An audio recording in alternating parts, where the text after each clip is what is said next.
The desert wind carried dust and cruelty that day.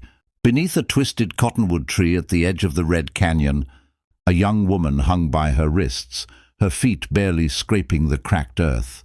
Her name was Liana, and she was the daughter of two worlds, the child of an Apache mother and a white father who'd long abandoned them both.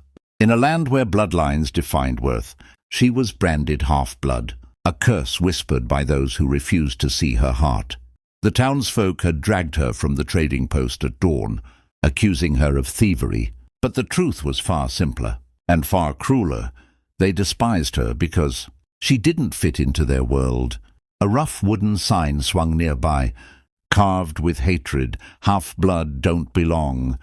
The sheriff spat into the dust, told his men to teach her a lesson, and rode away before the deed was done. As the sun climbed high, vultures circled above her, and her breath came shallow. Every second felt like a lifetime. From the horizon came the low rumble of hooves. Dust trailed behind a lone rider, a man broad-shouldered and weathered by years of work under the sun. His name was Cole Turner, a former gunslinger turned rancher, who'd long ago sworn off violence. He'd come looking for supplies, but what he found stopped him cold. A woman bound to die for nothing but her blood. He slowed his grey horse, his eyes narrowing as he took in the cruel sight. The ropes cut into her wrists, blood running down her arms. Her eyes half closed, yet defiant. Something inside him broke loose, the same part of him that once fought for the weak and forgotten.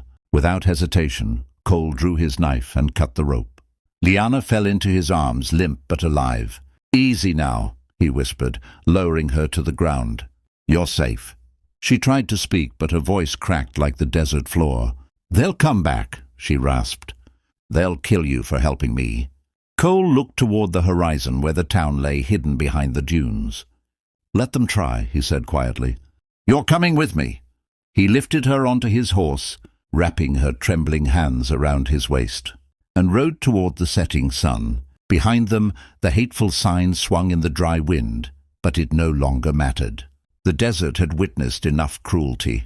That night, as they reached his ranch tucked between sandstone ridges, he gave her water, food, and a blanket. She watched him in silence, unsure why this stranger had risked his life for her. He looked back once before stepping outside, his voice steady. "No one's hanging you again, not while I breathe." And as the moon rose over the lonely ranch, the air carried a promise neither of them yet understood, a promise of redemption, and something far stronger than hate. Days turned into weeks. Liana's wounds healed slowly, but her spirit carried scars deeper than any rope could carve. She worked quietly around the ranch, feeding the horses, mending fences, and learning to trust the silence of open land. Cole watched her from a distance, giving her space, yet every glance spoke more than words ever could. He saw in her not just pain, but strength, the kind that survives fire and rises stronger. But peace never lasts long in a land built on pride. One afternoon, riders appeared on the horizon, 3 men from town, the same ones who'd tied her to that tree. Their leader, a man named Creighton, smirked as he reined in near the corral. "Heard you're keeping a half-blood on your land, Turner," he sneered. "Town don't take kindly to that." Cole stepped forward, his voice calm but cold. "This land don't belong to the town, and neither does she." Creighton laughed, spitting in the dirt. "You think you can change what she is?" Cole's hand rested on his revolver. "No," he said evenly, "but I can sure as hell change what you are if you don't ride out now." The standoff stretched like a drawn-out note of doom. The wind howled, carrying dust and tension. Finally, Creighton's smirk faded. He turned his horse and spat again, muttering, "You'll regret this."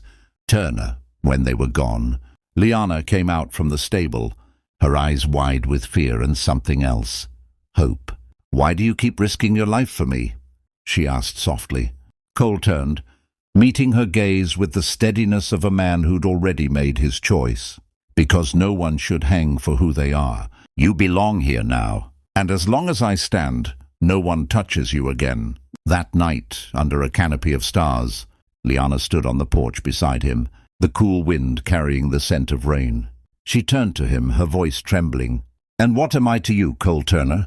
He looked at her long and hard, his jaw set, his eyes soft. "You're mine," he said finally, "not in ownership, but in promise, in protection, in love." In that wild, unforgiving land, two souls cast out by the world had found something rare, a home. And as dawn painted the desert gold, it wasn't hate that ruled that place anymore. It was love, strong enough to rewrite the laws of men.